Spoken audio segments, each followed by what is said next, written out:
I said, Viva Las Vegas. Oh, yeah, yeah. You know,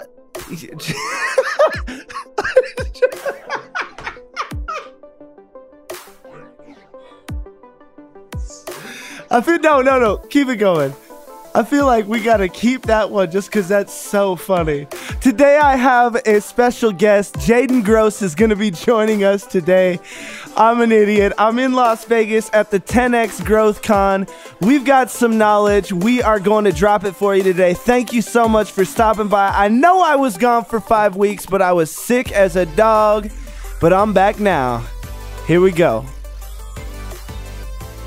All right, Mr. Jaden, we are here at the Aria Hotel Resort and Casino. No, they didn't pay me to say that. In fact, I paid them a whole bunch of money to say that. Heck yeah. We met a year ago, man. Yeah. We met in Miami at the first ever 10X Growth Con, and in very Grant Cardone fashion, he's blown it up. Yeah. We got sat next to each other. Yep. And we really hit it off. We did. We both are dating girls named Kayla. Yeah, ironically enough. And still. Still, yes. Well, I'm more than dating, I'll be honest with you. I married her. I sealed the deal. I'm a good salesman. I also closed it way out of my league. Nice. Anyone who sees us standing next to one another is going to go, man, how did he pull that one off? But it's been kind of a wild ride for you over this last year, man. It has. I know that you had just began working with Ty Lopez when you had first talked to me. And to be honest with you, and everyone in this space, I'm like, BS, bro. Yeah. Like, you don't actually know Mr. Lamborghini, Mr. Book Club, Mr. Mentor Box, Mr. I'm going to shoot threes. But I mean, it's 100% true. You're helping him out on a bunch of different businesses. And I mean, even at the Growth Con, he was like, this guy is a general. He's one of my top generals, and he owns 7 businesses, and you're that dude. So can you just kind of give us a little bit, what happened over this last year? Because I'm going to be honest with you, man, when I first met you, and this, like, you're such a testament to being an entrepreneur, because you were pretty reserved when I met you. Very. Very. You're not shy about that. Yeah. You're a little reserved, and I'm seeing you speak at all these like really cool influencer places. You're becoming an influencer yourself. You're helping on all these multi-million-dollar businesses. Yeah. And I'm going, this has been a crazy 365, bro. Like, what happened? How did it happen, man? Well, you know, it all kind of started back in October of 2016 when I started my first company, Wyeth Investments, and that's still the company I operate today. We branched out into the healthcare space first, and the reason why we did that was because I worked with my dad, who was a doctor at the time and still is a gastroenterologist. And, you know, the funniest thing about doctors is they're great at patient care, but they're bad at caring for their business. And, you know, one of the things that a mentor taught me early on, Warren Buffett, ironically enough, is, you know, treat every dollar in your business like an employee. And I don't think my dad really understood that concept in his business because he really valued patient care, but he really didn't understand actually how to take care of his business. So one of the things that kind of drove me into the social media space wasn't actually for myself. It was just to try to help other people. And that's just kind of what I stayed, you know, in the frame of mindset for the past 365 days was, how can I help 1 million people? Not how can I make $1 million? Because there's a lot of people out there that we both talk to that go, oh, I made X amount of money this year, or I make X amount of, and it's just like what we were talking about before we got on, which is, you know, those people are usually the ones who you absolutely know 100% are not the ones that you want to connect with financially. So, you know, it really just kind of started with my dad wanting to help out his business, branching out into, you know, taking care of other physicians' social medias online. And then it kind of got to the point where I was getting so just enwrapped with the beauty of social media. You know, the fact that you can talk to anybody at any time, anywhere in the world using Facebook or Instagram or YouTube. It was just so attractive to me because, you know, growing up, I didn't have very many friends. I didn't have very many social outlets. And so the fact that I could literally post a video and have people from New Zealand and Canada and Mexico and wherever actually reach out to me. That was super cool from a micro influencer standpoint, but it was super cool for businesses to see that their business could go past the dimensions that they thought was possible. You know, like a doctor, one of our biggest clients is down in Florida, and he's the type of traditional business guy where he's, oh, we're only going to stay in Florida. I'm happy, I'm content. But now that he's gone onto social media, he's like, I want to go international. I want to go everywhere. He's like, I can go anywhere with this thing. And so really it's super cool to see how social media can change the way businesses actually fundamentally operate. Yeah. Not just like how they can, create more business opportunities for themselves, but like literally change the owners' mindsets. Yeah. So that was super cool. We branched off into real estate. We branched off into restaurants and hospitality. And then more recently, we've actually branched off into e-commerce. And ironically enough, I didn't actually think I was going to get into e-commerce back in March of 2017. But now you're like the e-com guy. That's what you speak about. You go around the country every time. Okay, just real quick so we can get it out of the way so we don't forget it. What is your Instagram? Like, how can people find you just really quick? Yeah, so go ahead and follow me at Jaiden, Jaiden Gross, Gross. That's engrossing more revenue for your company's official. And that's on Instagram. And hopefully you guys will be able to find not just business tips, but entrepreneurial tips. And you're going to see a lot of pictures at the airport. This guy is always flying somewhere. Hey, there's a lot of people in the world and they're not around me all the time. So I have to go to them. Yeah, that's awesome. So yeah, I mean, travel has been a huge passion of mine for a long time. And it's ironic because last year was the first time I actually stepped on a plane in like 13 years. Oh my God. And now you're always on a plane. Yeah, I'm always like, I remember when they used to have those drop down TV screens. Wow. And now they're like, every chair has one. Every chair has like a screen. So it was like super cool for me to see that change. And that just kind of goes to show you like how much life can change in just a year. Because I used to be the type of person to be super cynical, super negative, always, telling myself, oh, success isn't success, it's luck. Yeah, of course. And I did a poll actually today on my Instagram asking people, what would you rather have? Would you rather have luck or talent? And it's ironic because a lot of people said talent. And I was like, dude, I'd rather have luck. Because if you look at who said that, I said luck. I know you did. I know because you can't gain more luck. I feel like luck is just like you have a set amount when you're born. Talent you can earn. Yeah. Talent you can develop. But luck, you're just kind of Yeah, you get a little. Do you get the magic or not? Right? Exactly. So let me ask you this: since we're talking about a year, you're a rare opportunity for me. I've only known you for a year. Yeah. You've changed so much in a year. You've done so much in a year. Incredible things. Yeah. So answer me this question. Sure. If you could go back 1 year ago and tell yourself something 1 year ago that would make your life better and easier today, what would you tell yourself? Take more risks. Take more risks. I always thought I was a risk taker until this last year. It's not, it's up until the point where you take a risk where you're just like, whoa, I don't know if I'm actually going to come out okay. Yeah. That you're a risk taker. I've definitely done that kind of constantly. I seriously, e-commerce was a huge risk for us because we were known in the digital marketing space as like the people who did social media marketing the best for doctors, for realtors, for, restaurants, for the small business owner. And for us to switch gears so quickly to go from a small to mid-size digital marketing scaling firm, really, we would kind of work with clients that were already using social media on a small retainer level and help them scale to just switching to, okay, we're not going to be B2B anymore. We're B2C. We're going to help you sell your products and or service packages to customers online. So it was a huge risk that my entire company kind of was like, I remember the morning of, I sent out a memo because we do everything virtually online. And I sent out the memo to my executive team and my sales team. And I was like, all right, guys, we're just changing course. We're going left today. Yeah. We've been going right for the past 6 months. Today we're going left. And I remember getting so many emails back from my team like, Jaiden, are you sure? I don't know if this is a good I don't think idea. this is the right call. And I remember me and my executive actually it was me and Dan. Dan is my VP of sales. And I literally was sitting down with Dan and I was like, Dan, I really think we should try e-commerce. And he just looked at me and he was like, Jaden, I understand that you think we should try e-commerce, but I genuinely think right now you're having one of those moments again, like you always do, where you see the shiny object and you just like want to go and chase it. And I'm like, I promise you, Dan, like this is not a shiny object. This is like treasure. Like this is like a real buried treasure chest. Just so you know, treasure is shiny.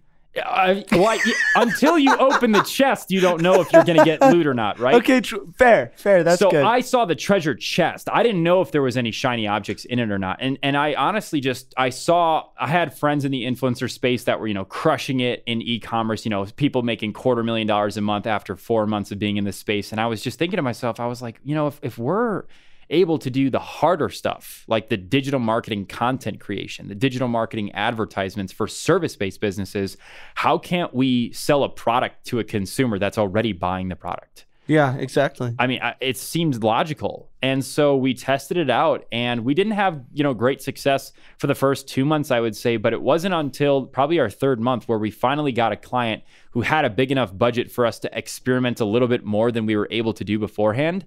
And we kind of developed a 3-step system where, we would run engagement first to try to make it seemed like a product was popping. And then we would actually start running a bunch of traffic to it just to try to see out of the people who would see an engaged ad, who would actually click on it and buy, and who would just click on it, add to cart, go away, who would click on it, go to the website, never add a product. And we kept getting deeper and deeper and deeper into the marketplace until we finally started to just fully understand exactly how Facebook wants us to be targeting their buyers. Mm-hmm. And when we figured that out, it was a game changer. I mean, we started scaling up some of these e-commerce brands from, $500,000 a month to, 2, 3, 4. And it was unbelievable to see the results. And you get part of the rev share.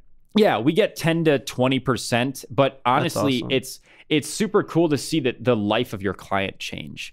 Like I said, I'm not in the business of making $1 million. I'm in the business of helping 1 million people. Because if you accidentally make $1 million, you're okay with that. Exactly. Okay. But it's just like what Zig Ziglar says, right? Yeah. Your goal in life should be to help get people whatever it is that they want, so that at the end they want to give you whatever they want. Yeah. And so it wasn't until I really switched my mindset. And I have to say, one of the guys who I recently connected with, his name is Cole Hatter. Him and his wife Sonia, they have a group called the Thrive Tribe, and they actually put on an event back in September called Thrive Make Money Matter. And I felt like I was just kind of getting into a pattern of repetition where I was just going to work and trying to make money. But I didn't really want to make more money because I feel like, I'm 22. Mm-hmm. I hit that point of financial independence for myself where I was like, all right, I don't want a flashy car. I don't need a flashy lifestyle. I just really got into entrepreneurship so that I could take care of myself and my girl and just, be okay. And it wasn't until I joined the Thrive Tribe, the community where they help you make money matter, where I realized, okay, I don't want to live a for-profit business. I want to live a for-purpose business. I actually want to help people all over the world, not just in the United States, not just in Illinois, not just in New York, not just in California. I want to help people everywhere. And so what we recently did in Dr. Patient Finders, which is our doctor healthcare brand, we actually are helping doctors go overseas and use their expertise to take care of third world countries. And the way that we structure that is by actually upcharging our services on a monthly basis by an additional 10%.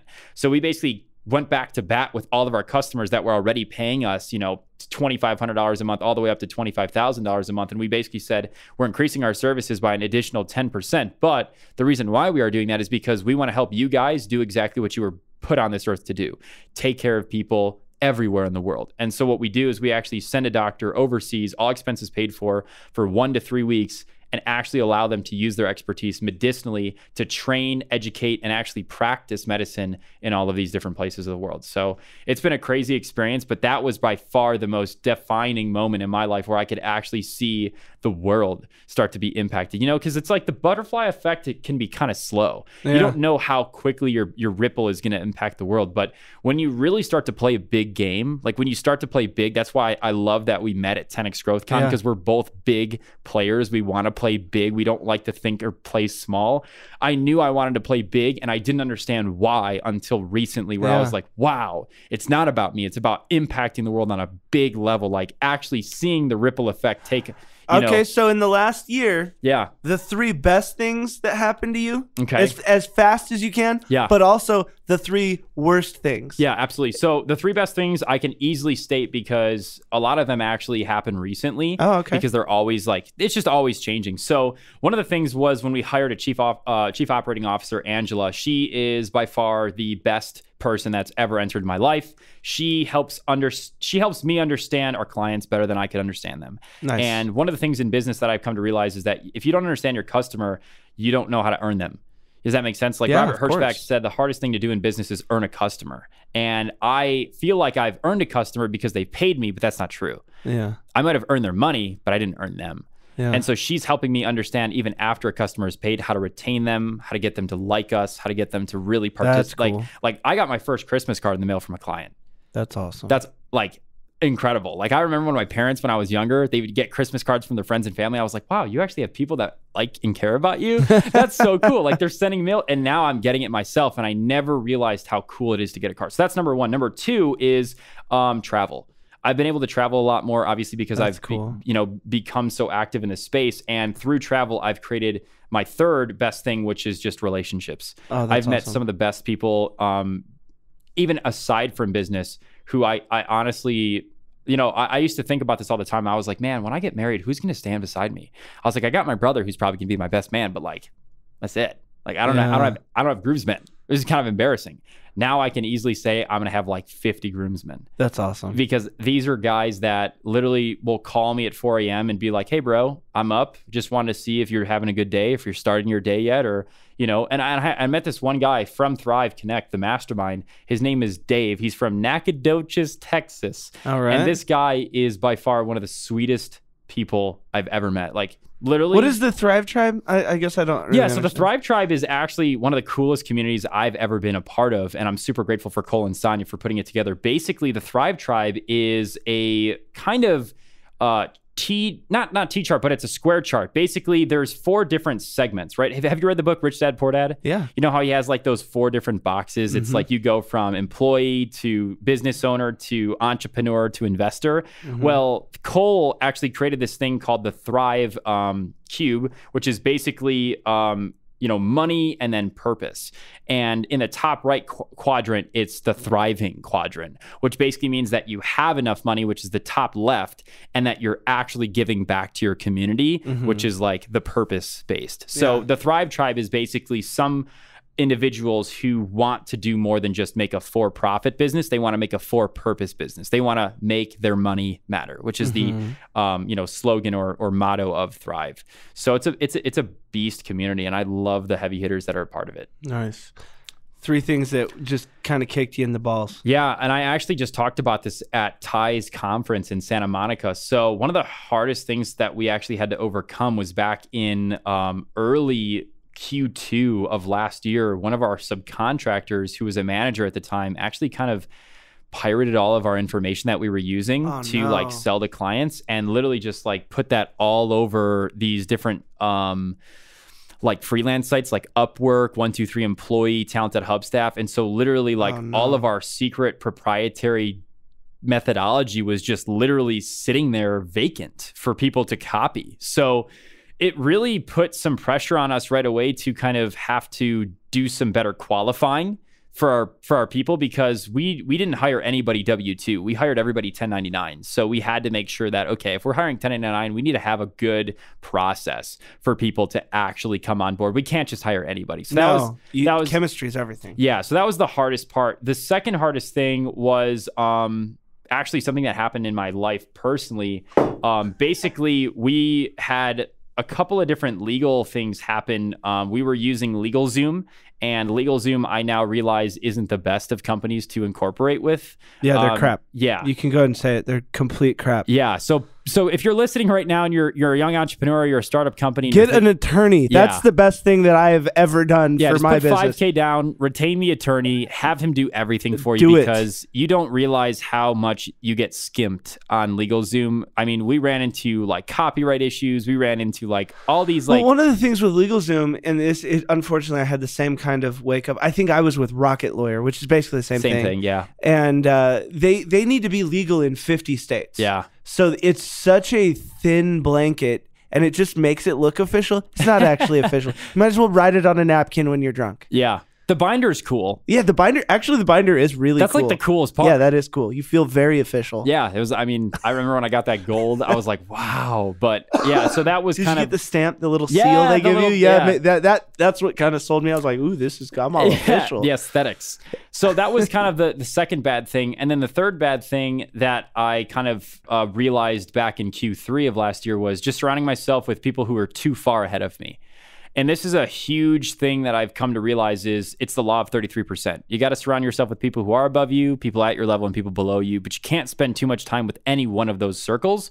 Otherwise, bad things are going to happen. And let me explain. So if you spend too much time with people below you, what's going to happen? They're going to pull you down. It's negative. You're just going to be constantly surrounded by people who don't not only want you to succeed, but they don't want to succeed themselves. So it's just a bad environment. If you surround yourself with people too far ahead of you, guess what happens? You're broke. They have so much more money than you. You're going to like travel and you're going to be like, I can't afford this anymore. Yeah. And so literally what happened was I was traveling with a couple of different guys, and I mean, these guys were ballers. Like they were big. And you were kind of like the baby baller. Yeah. You still had a diaper on. Yeah, I still had I wore that diaper and I never took it off. I mean, like What an image. Yeah, what a mental image. I literally, I remember getting on the phone with my accountant and my accountant being like, listen, Jaden, you have 3 months left of this lifestyle before you literally just go back to where you were 7 months ago. And that was kind of a wake up call for me. And I was like, oh, well, maybe I need to be a little bit more financially literate. Yeah. And I'll be honest, I'm not the guy that does the finances in my company. I'm like the last person to look at my finances. I have a bookkeeper who talks to my executive assistant, who talks to the CPA, who talks to my freelance CFO. Like we have that all structured. If I were to deal with my finances as like the Superman, that would be like the worst part of my company. Yeah. So, I mean, just making sure you're surrounding yourself with people on your level is important too, because although you might not feel great at the time, like, oh, I'm not surrounding myself with people who I can learn from, these are the people who are going to help you personally. These are going to be the people who help discipline your expectations and help make you more patient in life. Because what I found myself struggling with when I was surrounding myself with these guys who were way ahead of me was I was just impatient. I just wanted to get to the level ASAP. And I thought that if I surrounded myself with them, that I would just get there. Well, that's not true. You have to actually put in the work. You have to work hard. You have to work smart. You have to obviously go through the scaling process and expansion. And it's just not as easy as everybody thinks. No, it's not. And so that was kind of my harsh wake up call was, just realizing that I can't live a lifestyle that's too facetious to me. I can't be the guy who's been in business for 10 years, crushing it for 8. I have to be the guy who's been in business for 1.5, who's been crushing it for 7.5, and is wanting to be the guy who's crushing it for 8, who's been in business for 10. You know what I mean? It's just being self-aware. All right. So if we're going to we'll end it on this.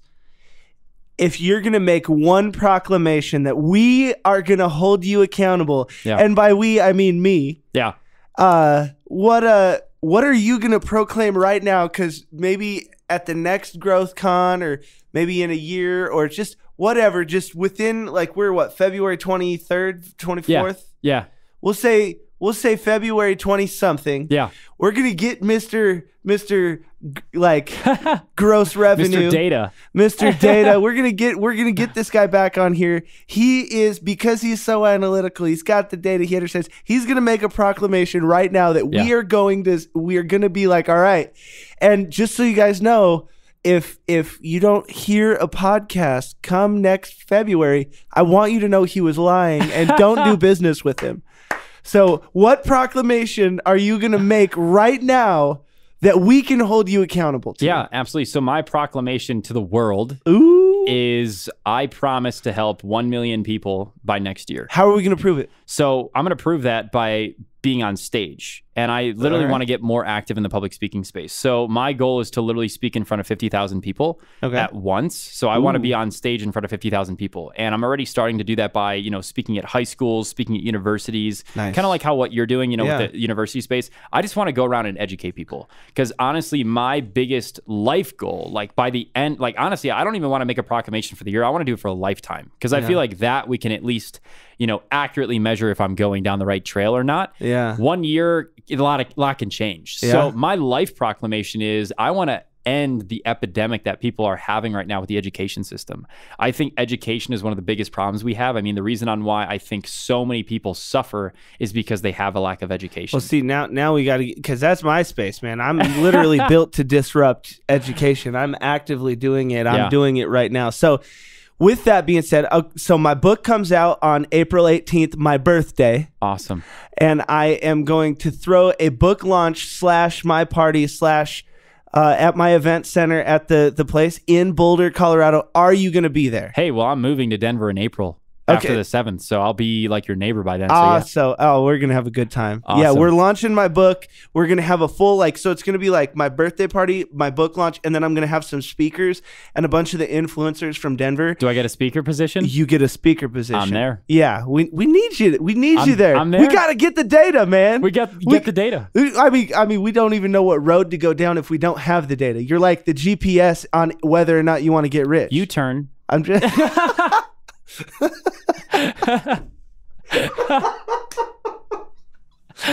Rerouting. All right, Jaden. Well, thank you so much for stopping by. I really do appreciate it, man. Thanks so much for having me, Greg. All right, man. This has been the Final Percent Podcast. Again, thank you guys so much for stopping by. It really does mean the world. I appreciate you like there's no tomorrow. I will see you next time with all the crazy stuff that I get myself into.